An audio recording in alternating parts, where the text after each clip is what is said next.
Good afternoon, dear subscribers and our guests. How long does kvass last? Filtered kvass keeps for up to 2 months. Pasteurized kvass lasts 15 to 21 days. Live kvass keeps in the fridge for 3 to 5 days. How do you tell natural kvass apart? Foam. Shake the bottle and see what happens.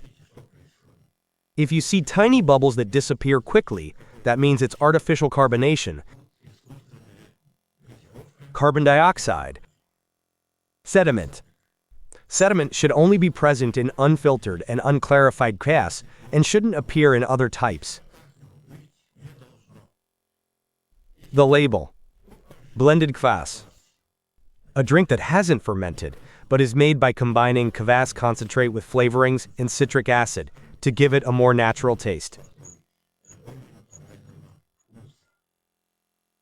There's also highly carbonated kvass, which has extra CO2 added, and it's less beneficial.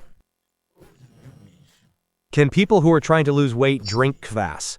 Drinking kvass by the liter mug is definitely not a good idea. But there's nothing wrong with treating yourself once in a while. 100 milliliters of any kvass contains 30 to 35 kilocalories.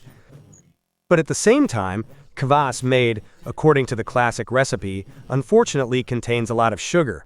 Just make sure to stay within your daily calorie limit. And finally, what does kvass do in cooking? Try soaking, say, a chocolate sponge cake in dark rye kvass. You'll get a really interesting treat that isn't overly sweet at all.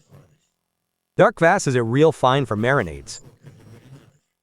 It softens the meat fibers, and rye malt gives lamb and pork especially a light bready note.